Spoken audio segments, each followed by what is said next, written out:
dikasih Tuhan. Selamat pagi semuanya, Shalom.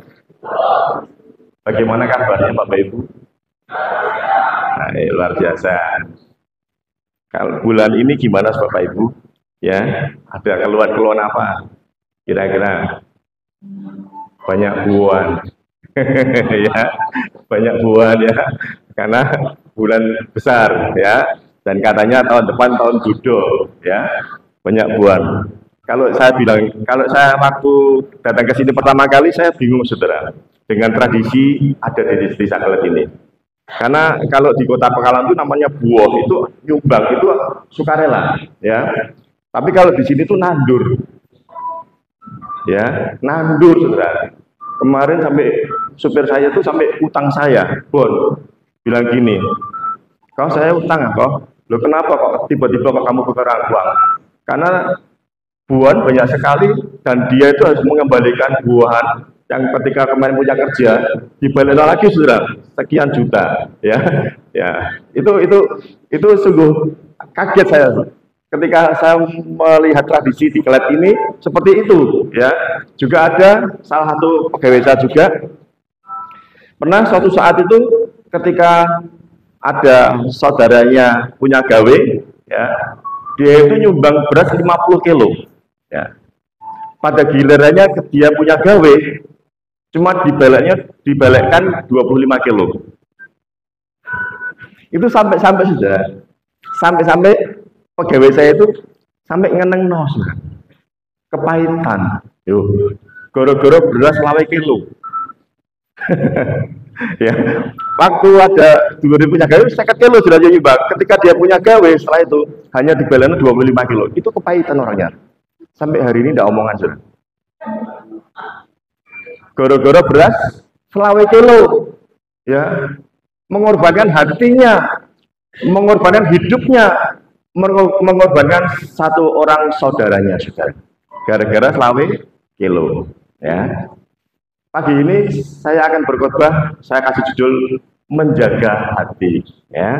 Saya percaya ini perlu saudara, karena saat ini bukan semakin kesini semakin gampang, semakin mudah, tetapi ini zaman-zaman ini semakin sulit, ya. Saudara boleh tanya sana-sana, semua kalangan hari-hari ini mengalami sebuah kesusahan, tetapi saudara dan saya jangan pernah takut, karena kita punya Tuhan yang luar biasa. Amin. Ya. Tergantung bagaimana cara pandang kita, bagaimana kita menjaga hati kita, supaya walaupun di luar sana itu banyak orang-orang yang mungkin kesulitan, tetapi hati kita tetap penuh dengan sukacita dan damai sejahtera. Saya ingin mengajak Bapak Ibu Saudara membuka di dalam Amsal 4 ayat 23. Ini ayat ini sering kita baca, ya.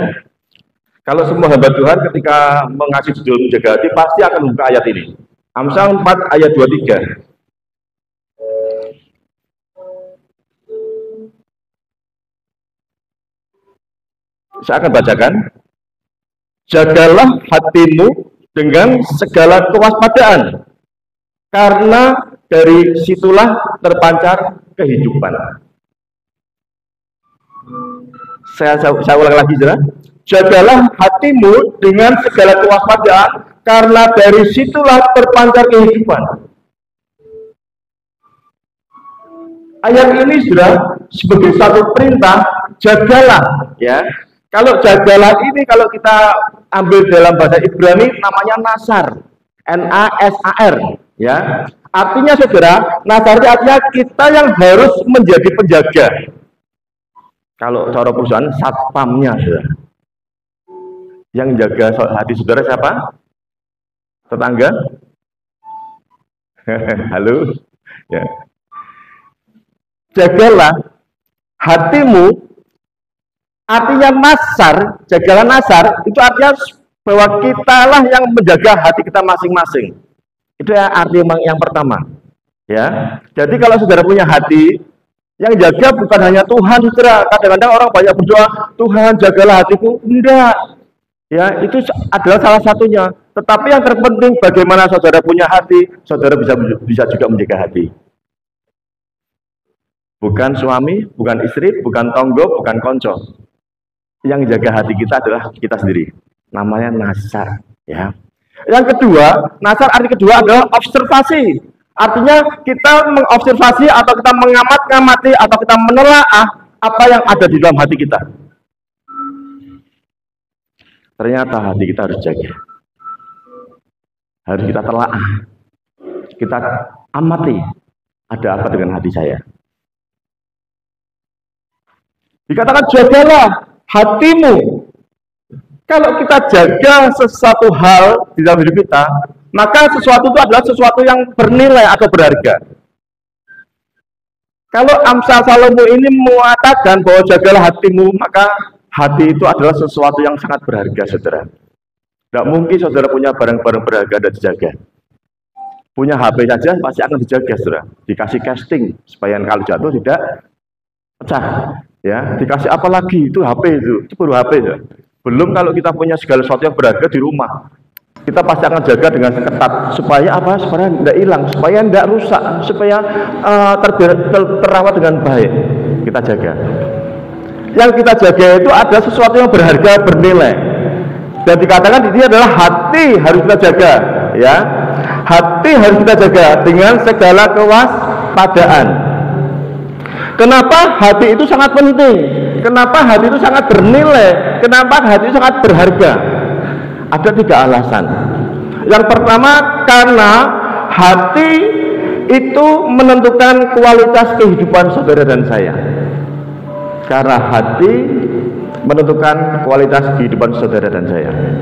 Itu alasan kenapa hati itu harus jaga. Hati sesuatu yang penting. 1 Samuel 16 ayat 6 sampai 7. Kita akan baca ya. 1 Samuel 16 ayat 6 sampai 7. Ketika Tuhan menyuruh Samuel untuk mengurapi salah satu orang untuk dijadikan raja atas Israel. 1 Samuel 16 ayat 6. Ketika mereka itu masuk dan Samuel melihat Eliab, lalu pikirnya, sungguh di hadapan Tuhan sekarang berdiri yang diurapinya.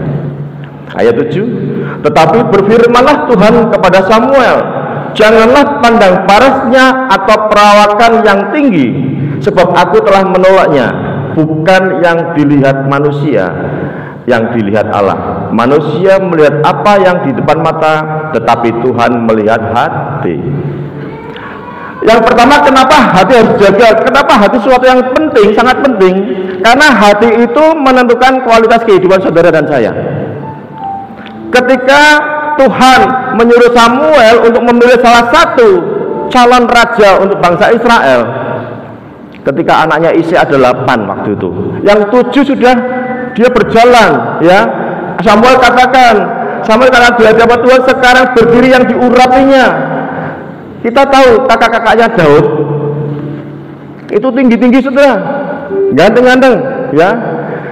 Samuel adalah seorang nabi yang besar, tetapi dia bisa terkecoh dengan apa yang saat dilihat Samuel. Dia melihat apa yang di depan mata, melihat perawakannya, melihat castingnya, ya. Tetapi Tuhan katakan apa? Yang 7 orang itu saya sudah menolaknya. Akhirnya dipanggillah yang 8, Daud. Ya. Apa yang Tuhan katakan kepada Samuel ketika Daud yang terakhir ini, ya? Dikatakan, tetapi berfirmanlah Tuhan kepada Samuel, janganlah pandang parasnya atau perawakan yang tinggi, sebab aku telah menolaknya. Bukan yang dilihat manusia, yang dilihat Allah. Manusia melihat apa yang di depan mata, tetapi Tuhan melihat hati. Bayangkan, saudara, standarisasi seorang raja untuk Israel, Tuhan hanya melihat sebuah hati, ya. Seorang raja loh, saudara, raja besar untuk Israel. Mungkin hari-hari kita sering terkecoh dengan casting-casting orang-orang tertentu, saudara. Wah, orang ini begini. Tetapi Tuhan berbeda standarnya. Ketika mungkin kita memilih orang-orang tertentu, mungkin kita menilai orang tertentu, oh ini orangnya baik, ini begini. Jangan salah, saudara. Standarnya Tuhan, dia hanya melihat hati. Itu tidak mungkin salah. Karena dikatakan di Amsal bahwa dalam hatilah akan terpancar seluruh kehidupan kita semuanya. Kalau hati kita sehat, maka hidup kita akan sehat. Yang pertama, bahwa Tuhan melihat hati kita, karena hati itu menentukan kualitas kehidupan saudara dan saya. Alasan yang kedua, kenapa hati itu sangat penting? Karena hati adalah kacamata untuk kita bisa melihat sebuah kehidupan.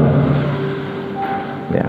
Yang kedua, kenapa hati sangat penting? Karena hati adalah kacamata untuk melihat sebuah kehidupan. Kalau hati kita itu bersih, maka kita akan melihat kehidupan dari sisi positif dan sisi yang benar. Seperti orang yang punya hati yang optimis. Orang yang punya hati optimis, dia pasti akan melihat sebuah kesempatan di tengah-tengah masalah. Ini hati. Tetapi kalau orang mempunyai hati yang kotor, orang itu pasti akan melihat sisi kehidupan dari sisi yang negatif. Dan orang model kayak gini biasanya suka protes, suka komplain, suka bersungut-sungut karena hatinya kotor. Sama juga orang yang hatinya pesimis. Orang yang pesimis itu, saudara, selalu melihat sebuah masalah atau resiko di tengah-tengah kesempatan. Berbeda dengan orang optimis. Dan saya percaya gereja ini semuanya optimis. Amin. Ya. Walaupun saudara hari ini susah, saudara lihat sebuah kesempatan di tengah-tengah masalah. Ya. Kita lihat ceritanya Yusuf, Kejadian 37, saudara. Ayat 22. Kita akan buka lagi, kita akan buka ayat setiap poin-poin, ya. Kejadian 37 ayat yang ke-22. Ini tentang Yusuf ketika dia kakak-kakaknya pada iri, saudara, karena dia punya dua mimpi, ya, sehingga dia akan dijahati sama saudaranya. Ayat 37 ayat 22, sorry. Kejadian 37 ayat 22. Ini Ruben ini yang mau bantu sebenarnya, karena waktu itu mau dibunuh Yusuf. Lagi kata Ruben kepada mereka, kepada kakak-kakaknya Yusuf, janganlah tumpahkan darah, lemparkanlah dia ke dalam sumur yang ada di padang gurun ini, tetapi janganlah apa-apakan dia. Maksudnya hendak melepaskan Yusuf dari tangan mereka dan membawanya kembali kepada ayahnya. Jadi ada seorang Ruben yang tadinya melihat Yusuf itu mau dibunuh, tetapi dia dengan siasatnya dia katakan jangan diapa-apakan, jangan dibunuh, masukkan aja ke dalam sumur kering. Setelah itu akhirnya Yusuf dijual. Perjalanan Yusuf itu tidak gampang, saudara-saudaranya panas hati, iri, sehingga dia punya niat untuk membunuh Yusuf. Dan singkat cerita, Yusuf akhirnya dijual sampai ke Mesir. Bertemulah dengan Potifar. Saya percaya, saudara, ketika Yusuf itu melihat dari kacamata hatinya, saudara, dia adalah korban kejahatan masa lalunya. Pasti Yusuf tidak mungkin menjadi orang nomor 2 di Mesir. Tetapi Yusuf melihat sesuatu kesempatan, bagaimana dia punya masa lalu yang buruk, dia harus mau dibunuh, dimasukkan sumur, sampai dijual sebagai seorang budak. Yusuf tidak pernah melihat masa lalu yang suram. Dia optimis karena Tuhan katakan, Tuhan sertai, dan selalu Yusuf berhasil. Yusuf terus menjalani kehidupannya, dia melihat ke depan, dia tidak lihat masa suramnya, masa lalunya, saudara. Dia adalah orang yang optimis, hatinya optimis, dia melihat bahwa dia punya Tuhan yang luar biasa. Singkat cerita, Yusuf adalah diangkat menjadi orang nomor 2 di Mesir. Kenapa hati itu begitu penting? Karena hati itu sebagai kacamata untuk kita melihat sebuah kehidupan. Ya. Janganlah miliki hati yang kotor. Orang kalau hatinya kotor sudah mulai kehidupan dari sisi negatif. Kalau punya teman, ya toh, punya teman kena sing elek disimpen, nek sing apik diabaikan. Keliru saudara. Lama-lama hati kita penuh dengan sampah-sampah. Saya kalau lihat orang saudara, memang orang itu ada sisi negatif dan sisi positifnya saudara. Pastilah, ya ada plus dan minusnya. Tetapi sesuatu yang minus, ya sesuatu yang mungkin adalah sesuatu yang kurang, saya anggap itu sesuatu yang harus kita bangun. Tetapi sesuatu dari teman yang baik, saya akan ingat-ingat terus saudara. Oh, saya punya teman ini baik, setia, murah hati. Ya. Jangan dibalik saudara. Nanti kalau kita ketemu orang-orang yang kotor-kotor dimasukkan, hati kita jadi kotor. Tidak sehat saudara. Karena hati itu adalah kacamata untuk melihat sebuah kehidupan. Belajar seperti Yusuf. Dia mengalami masa suram, perjalanan yang tidak sebentar sudah, panjang perjalanannya. Tetapi Yusuf bisa menjadi orang yang hebat. Karena apa? Karena dia melihat sebuah kesempatan, bukan melihat sebuah masalah masa lalu. Yang ketiga, mengapa hati itu begitu penting, begitu berharga? Karena hati itu adalah indikator daripada kerohanian saudara dan saya. Yang pertama, hati itu menentukan kualitas kehidupan. Yang kedua, hati itu adalah kata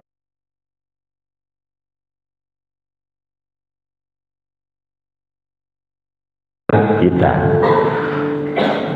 Buka di dalam Matius 15 ayat 8 sampai 9. Hati merupakan indikator daripada kerohanian kita. Matius 15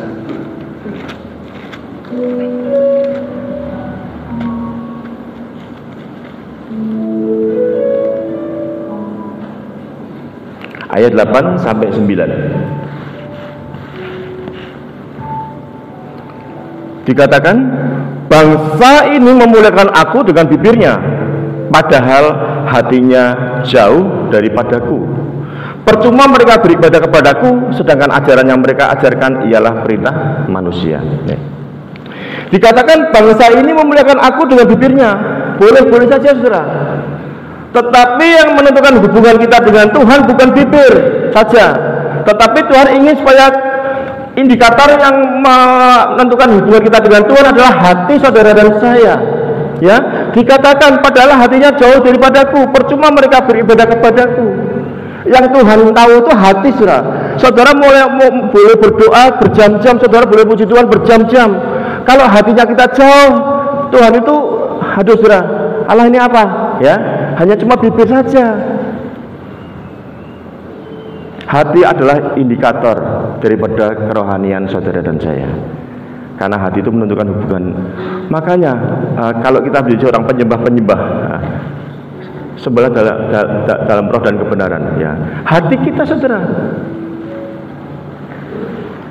Hati adalah indikator kerohanian kita, ya. Hati menentukan hubungan kita dengan Tuhan. Yang pertama, jagalah. Jaga itu adalah nasar. Artinya yang jaga hati saudara dan saya, ya saudara sendiri, bukan orang lain. Ya, itu yang pertama. Ya, yang kedua, jagalah. Artinya nasar yang kedua adalah observasi. Kita mengamati hati kita. Kita menelaah hati kita. Ada apa dengan hati saya? Kalau kita mau itu sudah, wow sudah, hati kita bersih. Kita melihat segala sesuatu kehidupan dari sisi positif, sisi yang benar. Ya. Jagalah. Kenapa hati berharga? Penting. Karena hati menentukan kualitas kehidupan. Yang kedua, karena hati adalah kacamata untuk kita melihat kehidupan. Yang ketiga, karena hati adalah indikator daripada kerohanian saudara dan saya. Berikutnya saudara, kita kembali lagi ke Amsal 4:23.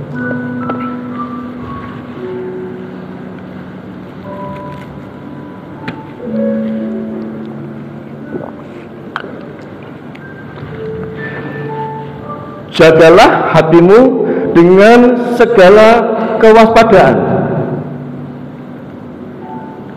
Perintah ini bukan hanya jaga hati saja, saudara, tetapi Amsal Salomo mengatakan dengan segala kewaspadaan. Apa itu waspada? Waspada itu artinya tidak boleh lengah, sedetik pun tidak boleh lengah. Itu namanya waspada. Waspada itu sesuatu yang benar-benar kita lakukan, saudara, supaya kita jangan lengah. Karena apa? Karena hati itu, saudara, hati kita itu tuh kadang-kadang sering-sering diserang sama si iblis. Makanya ketika ada kalau kita baca di Injil ya, ketika ada iblis masuk dan keluar, tetapi hatinya menjadi kosong, dia membawa teman-temannya, ya, semakin banyak untuk memasuki sebuah hati yang kosong.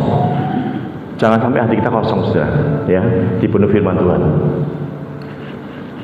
Dikatakan supaya kita waspada dengan segala kewaspadaan, artinya tidak boleh lengah. Hati, organ tubuh yang mempunyai ruangan itu apa, saudara? Kalau ginjal, masa ruang ginjal? Enggak, ya. Kalau jantung, ruang jantung? Enggak, ya.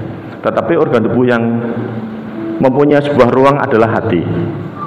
Ruang hati, ya. Mungkin kalau pemuda-pemuda kalau pas pacaran, wah, ruang hatiku ku penuhi dengan cintamu, nah gitu ya.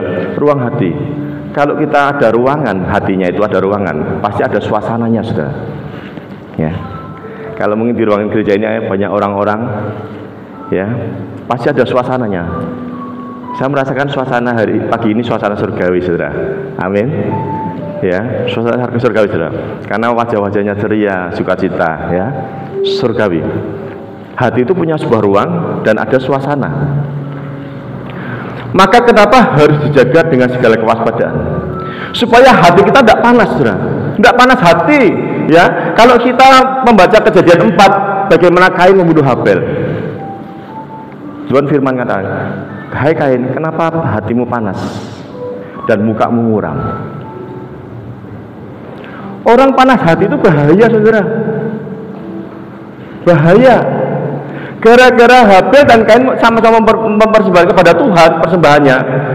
Yang persembahannya Habel itu diindahkan dan diterima oleh Tuhan, yang persembahannya Kain itu tidak diindahkan. Akhirnya Kain panas hati. Sampai akhirnya Kain itu membunuh Habel. Gara-gara apa? Gara-gara panas hati. Masalahnya apa, saudara? Masalahnya apa? Hanya persembahan, saudara. Kalau andai kata Kain tidak bunuh itu tidak apa-apa. Habel salah apa? Tidak salah. Karena hanya persembahan yang diindahkan dan yang tidak diindahkan. Sampai Kain panas hati dan akhirnya membunuh Habel.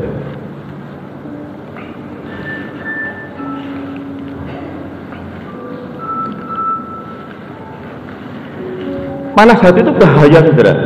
Ya, sangat bahaya.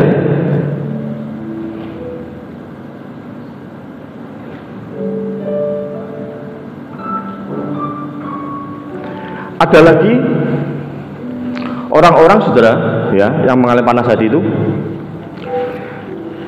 mungkin seringkali terjadi juga di tempat ini, saudara. Ya, saya mungkin tidak tahu juga.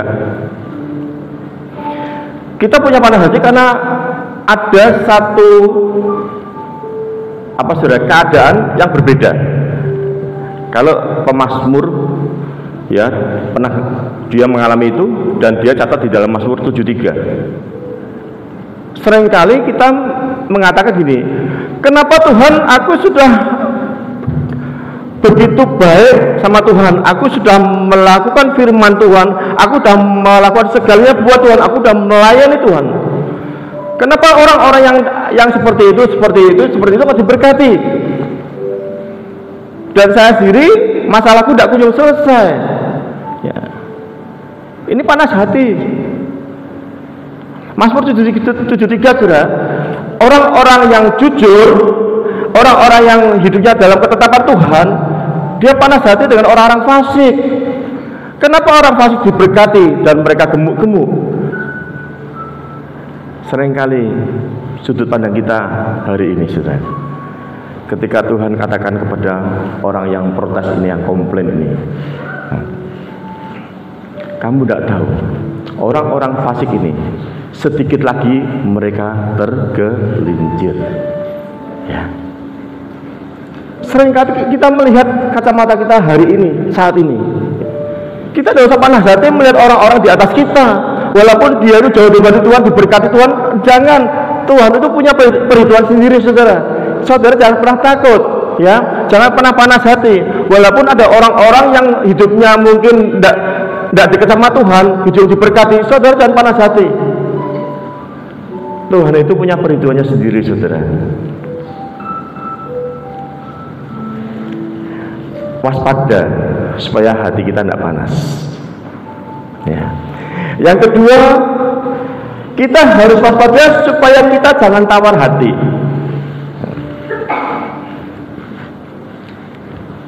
Ini juga seringkali terjadi. Siapa orang yang tawar hati? Apakah orang yang tawar hati? Orang yang tawar hati itu orang yang sudah kehilangan kekuatan. Dia tidak bisa melihat kekuatan lagi, saudara. Orang yang tawar hati itu adalah kalah sebelum bertanding. Ya. Dia tidak bisa lihat sebuah pengharapan yang Tuhan sediakan. Orang tawar hati itu orang yang ketakutan, orang yang cemas, orang yang khawatir, terlalu berlebih-lebihan. Itu orang tawar hati. Sehingga orang tawar hati itu, saudara, itu orang yang penakut. Karena dikatakan kalah sebelum bertanding, belum langkah sudah kalah, saudara. Itu orang tawar hati. Paulus katakan apa? Jangan tawar hati. Juga Saul, ketika bangsa Filistin dia mengirimkan seorang panglimanya bernama Goliat untuk menantang bangsa Israel. Yang ditantang itu Saul.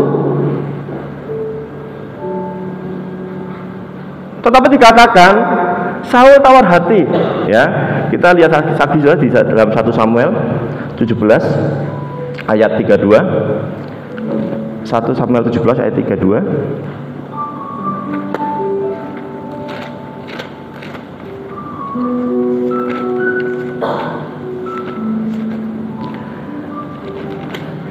Dikatakan, berkatalah Daud kepada Saul, janganlah seseorang menjadi tawar hati, karena dia, hambamu ini akan pergi melawan orang Filistin itu.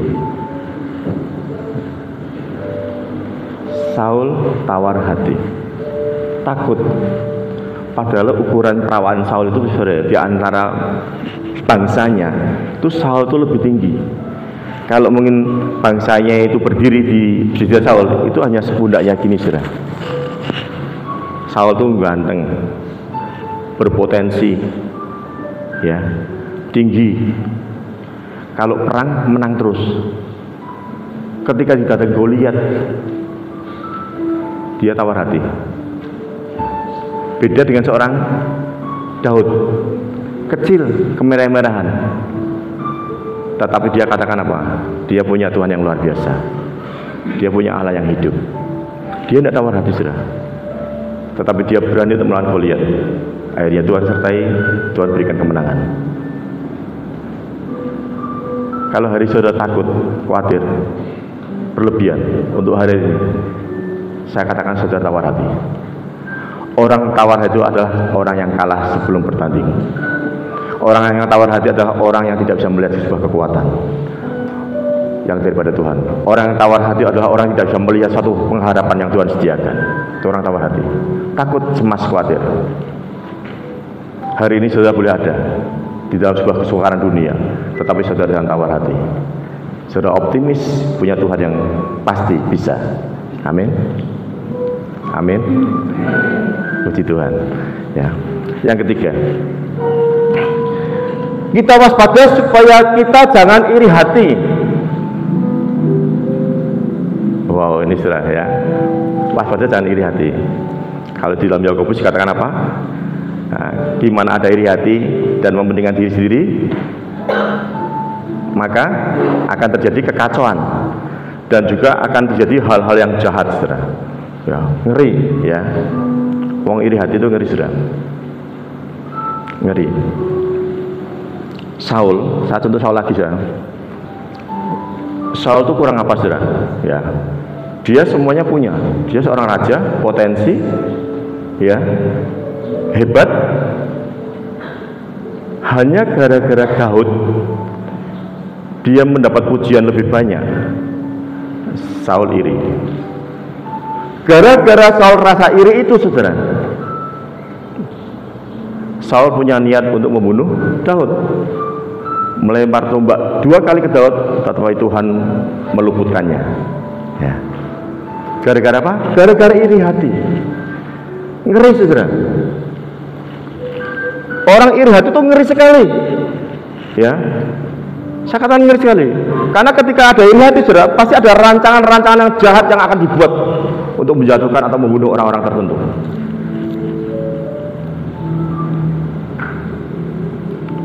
Orang iri hati, saudara, ya, bisa kelihatan dari wajahnya. Tapi saya lihat wajah dari sana sampai sana tidak ada yang iri hati. Amin. Ya, wajahnya luar biasa semua. Ya, orang iri hati itu ya tidak ada yang tersenyum, saudara. Tuh ya, di sini tidak ada. Itu iri hati, bisa dilihat dari wajahnya, saudara. Ya, Saul iri hati. Dia merancangkan kejahatan, berusaha untuk membunuh Daud. Yang berikutnya, kita waspada, jangan sampai kita pahit hati. Saya percaya, saudara, setiap menit, setiap hari kita akan berhubungan dengan orang-orang yang berbeda-beda. Seringkali kita menghadapi orang yang suasananya hati berbeda-beda, saudara. Kadang-kadang gini, orang-orang angin, orang udan, kadang-kadang gini, saudara. Saya kadang-kadang bingung dengan orang ini, ya. Gak ada angin, gak ada udan, tiba-tiba berubah, saudara, tiba-tiba. Loh, ini kenapa? Ya, karena sebuah suasana hati, saudara. Yang keempat adalah pahit hati. Kita akan, saya akan cerita aja, saudara. Ada seorang tokoh bernama Ahitofel. Ya, saudara tahu ini Ahitofel? Ya, mungkin Bu Elsi, Pak Gideon tahu ya, Ahitofel itu seorang penasihat raja. Ini orang pahit hati, contoh orang pahit hati ini. Ahitofel itu seorang penasihat raja. Zaman waktu Daud jadi raja, dia penasihat raja Daud. Ketika Absalom muncul, anaknya Daud sebagai raja, dia menjadi penasihat Absalom. Ya. Suatu saat, saudara, nasihatnya Ahitofel ini diterima. Yang kedua diterima, saudara. Tetapi ketika Absalom mau memberontak, saudara, nasihatnya Ahitofel itu ditolak. Absalom menerima nasihat dari penasihat yang lain. Tahu tidak, saudara, apa yang terjadi? Gara-gara nasihatnya itu ditolak sama Raja Absalom. Ini gara-gara Ahitofel mengalami sebuah kepahitan hati. Dia mutong, saudara. Nasihatnya ditolak sama raja, mutong, kepahitan. Akhirnya dia apa? Gantung diri, mati. Gara-gara apa? Kepahitan. Ngeri kan, saudara? Gara-gara pahit hati, saudara, dia mengakhiri hidupnya. Kayak tadi gara-gara beras 25 kilo, saudara, kepahitan, kenteng nosak berpuluh-puluh tahun, 1 kilo beras, ya. Makanya orang pada hati itu kata sepele, saudara, tetapi itu akan menggerogoti kesehatan, saudara. Itu akan menggerogoti nyawa, saudara. Kita tidak tahu, saudara, kita mungkin bisa, saudara. Yang dipahiti, oke saja, saudara, mereka bisa seliwar-seliwar dengan santainya. Yang kita nyimpan kepahitan, saudara, kita yang sakit. Bukan yang dipahiti yang sakit, kita yang sakit. Kenapa harus kita simpan? Ahitofel contohnya, saudara, hanya nasihatnya ditolak sama raja, dia mutung dan dia kepahitan, akhirnya dia gantung diri. Ngeri orang kepahitan. Gunanya apa orang kepahitan? Karena kepahitan itu akan berakar, saudara. Kalau hanya kita potong ke batangnya, akar ini akan terus bertumbuh. Kalau kita punya kepahitan, akarnya harus dicabut. Amin. Halo, caranya apa? Dengan suka mengampuni. Itu solusinya, saudara. Kalau kita tidak suka mengampuni, bagaimana kita akan bisa menyebut akar kepahitan? Waspada supaya hati kita jangan pahit hati. Yang berikutnya, supaya hati kita jangan tinggi hati atau congkak atau sombong. Karena orang yang congkak itu orang yang ditentang sama Tuhan, tetapi Tuhan mengasihi orang yang rendah hati. Kecongkakan, kesombongan adalah awal dari sebuah kehancuran. Orang yang sombong, saudara, kita lihat saja. Orang yang sombong rohani, orang yang sombong materi, itu akan hanya menunggu waktunya. Karena firman Tuhan katakan, kesombongan adalah awal dari sebuah kehancuran. Tetapi Tuhan mengasihi orang yang rendah hati. Kita tidak boleh sombong, saudara. Sombong materi, sombong rohani, sombong kepandaian, tidak boleh, saudara. Karena semuanya adalah miliknya Tuhan. Buat apa kita pamerkan? Kalau kita bermegahnya di dalam Tuhan. Ya, karena semua adalah miliknya Tuhan.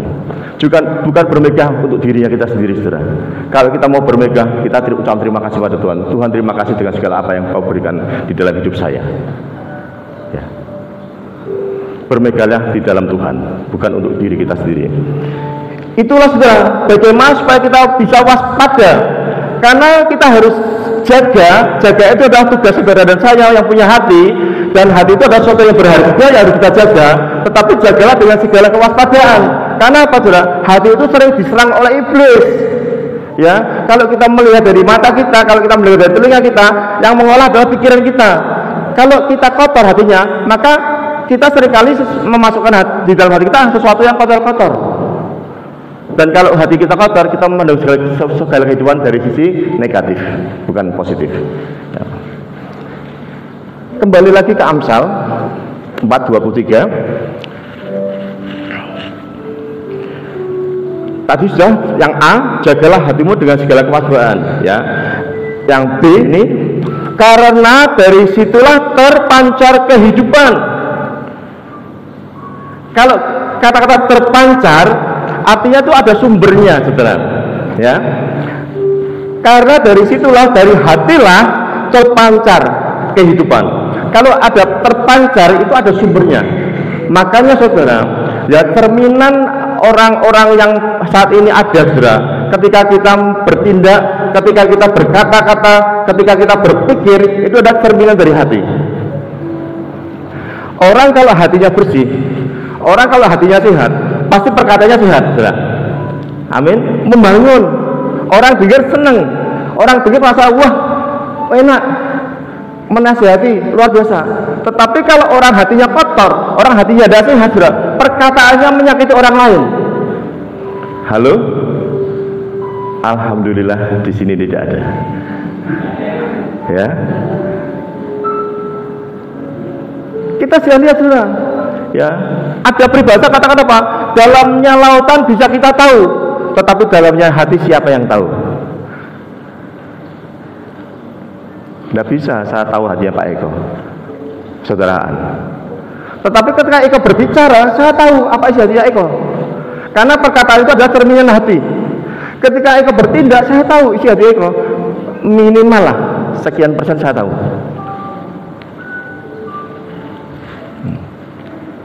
Sumber hati adalah sumber dari segala sesuatu kehidupan kita, saudara.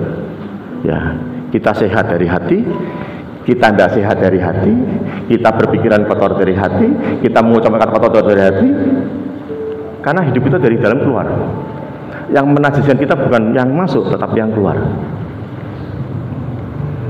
Kalau hati saudara dan saya itu bersih, perkataan kita adalah perkataan firman Tuhan. Amin. Membangun. Orang dengar senang, ya. Saya sering loh di luar sana juga. Kumpul, gitu. Katakan mau siji tik. Satu kalimat sudah, maksud, pengen panas kafe sudah. Omongannya sudah nyelekit ngeloro hati, sudah. Satu kalimat sudah, ya. Ya. Itu kalau orang kayak gitu sudah, kita bisa terbak aja. Oh, ini hatinya seperti ini, ya. Terpancar itu adalah sumber, ya, sumber bagaimana kita mengeluarkan satu sumber yang baik. Kalau kita sumbernya baik, pasti yang keluar adalah baik. Ya, 2 Raja-Raja 2. Ini satu contoh lagi, saudara. 5 menit selesai. Ya, 2 Raja-Raja 2 ayat 19 sampai 22.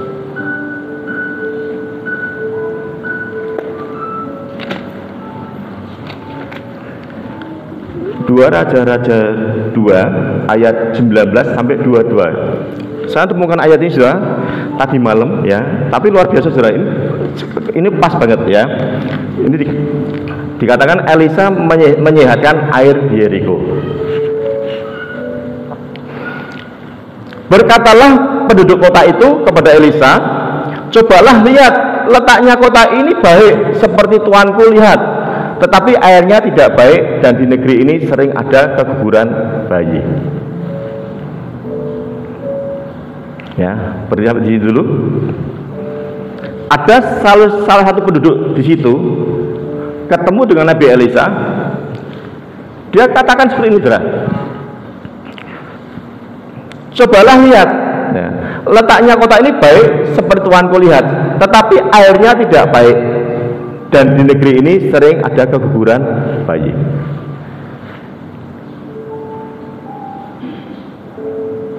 Walaupun kotanya baik, tetapi kalau sumber airnya kurang baik, akhirnya terjadilah banyak ibu-ibu hamil yang mengalami keguguran. Mungkin hari ini saudara punya potensi, saudara. Ya, punya potensi yang baik, punya predikat yang baik. Tetapi kalau sumbernya kita kotor,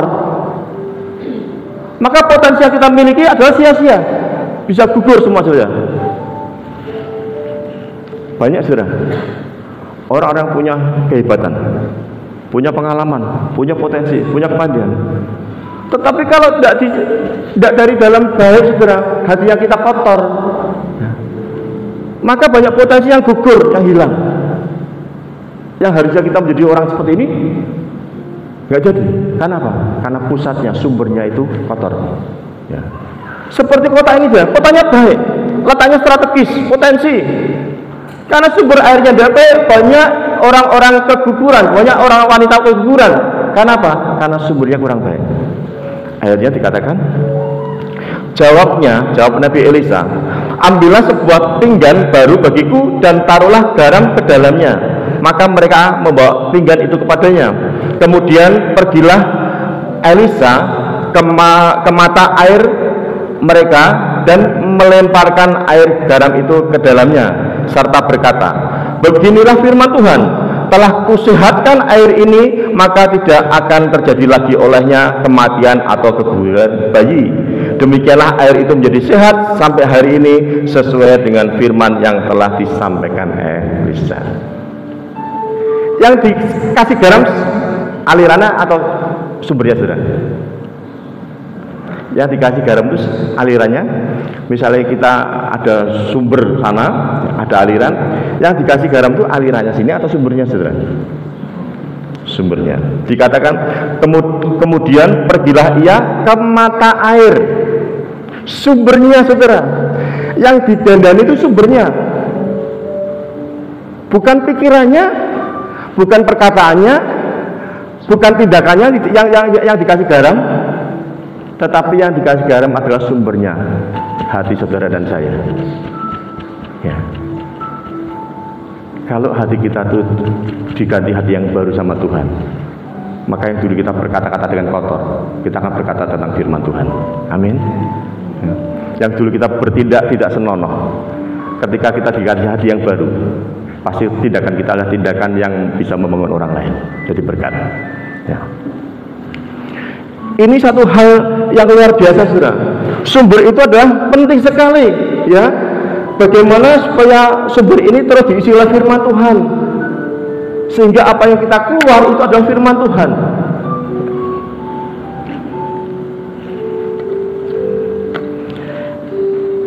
Sumber, ya, saudara. Ini yang terakhir, saudara. Yang terakhir saya mau cerita tentang masalah Eliezer. Eliezer, saudara. Ya, Eliezer itu saya akan cerita aja, saudara. Eliezer itu adalah hambanya Abraham, ya. Kalau saya buka di Kejadian 15, itu hambanya Abraham bernama Eliezer. Ketika Abraham dijanjikan, ya, karena dia sudah tua, ya, Abraham janjikan sama Tuhan bahwa Tuhan akan memberikan dia seorang anak. Ditunggu lama, janji itu tidak digenapi, saudara. Sampai akhirnya Abraham itu rasanya kecewa, ya. Sampai dia gini, kenapa anak yang sudah dijanjikan sama Tuhan tidak belum diberikan? Akhirnya Abraham, karena dia mungkin mendekati masa-masa sudah tua, mendekati masa-masa meninggal ya, dia mungkin putus asa. Akhirnya dia mengatakan kepada Eliezer, seorang hambanya yang sudah ikut Abraham lama, ya, nanti ketika aku mati, karena aku tidak punya keturunan, maka semua kekayaanku akan aku wariskan kepada Eliezer. Eliezer dengar itu senang nggak, saudara? Misalkan Pak Tony, ya toh, aku udah punya anak nih. Wes Tony, nanti karena aku udah punya keturunan, nanti semua hartaku tak wariskan ke Pak Tony. Senang nggak Pak Tony? Tiba-tiba gitu seneng enggak? Wow. Wow, tiba-tiba loh ujuk Pak Beduduk, Pak dikasih warisan kekayaannya Abraham, dikasih Eliezer. Hanya seorang hambanya Abraham, bukan siapa-siapanya, karena Abraham tidak punya keturunan waktu itu. Dijanji ini, lalu ujuk-ujuk berapa lama kemudian lahirlah Ishak.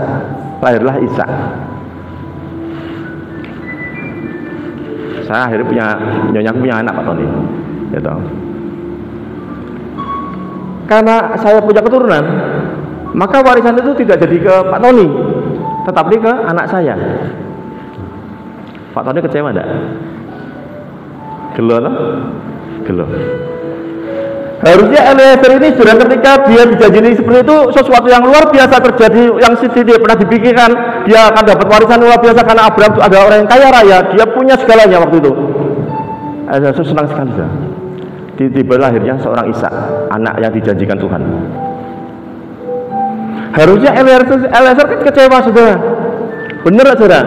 Bisa juga Eliezer ingin punya niat untuk membunuh Ishak, supaya warisannya jatuh kepada Eliezer. Ini saya bicara ini tentang masalah hati, ya. Ini kita belajar. Saya juga belajar. Ternyata, saudara, Eliezer sama sekali dia tidak punya kepahitan. Dia menerima semuanya itu dengan legowo, dengan hati yang lapang, saudara. Dia tidak kepahitan, tidak jengkel, tidak kecewa. Buktinya apa, Pak Edi? Ketika Ishak sudah perjaka, Abraham menyuruh Eliezer untuk mencarikan jodoh, mencarikan pasang hidupnya, mencarikan istrinya. Ya. Lalu Eliezer, dia berdoa sama Tuhan, dia mencarikan jodoh buat Ishak. Dan bukan jodoh yang sembarangan, jodohnya yang terbaik, saudara. Artinya hati Eliezer itu hati yang tidak punya kepahitan. Amin. Dikecewakan dengan sebuah janji, saudara. Mungkin kalau saya dijanjikan itu, saya tiba-tiba dibatalkan, saya akan kecewa, saudara. Loh, nggak iso janji ini, nah, gitu ya. Kita akan protes, kita akan komplain. Tetapi seorang Eliezer tidak seperti itu. Dia tetap jalan kehidupannya, dia dipercaya untuk mencarikan jodoh untuk Ishak. Dia carikan yang terbaik. Dan dia berdoa sama Tuhan, Tuhan berikan yang terbaik buat Ishak. Ya.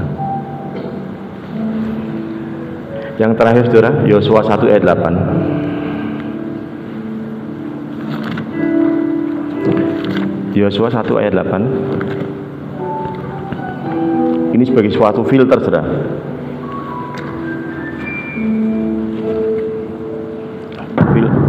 Filter buat kita semuanya.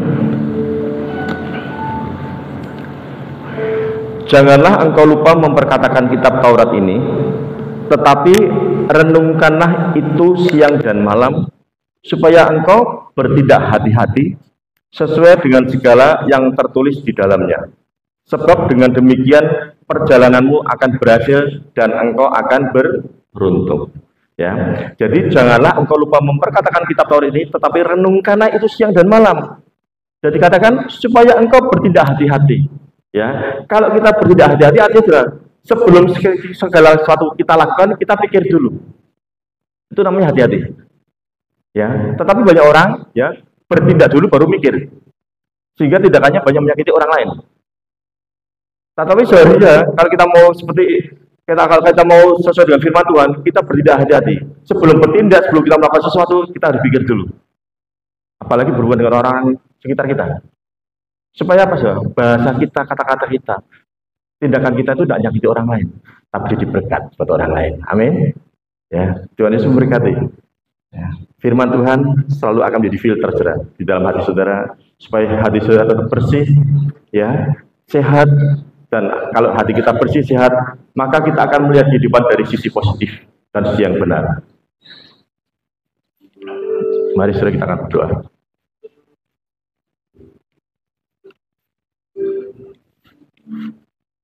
Saya undang untuk musik untuk PL dan singkat.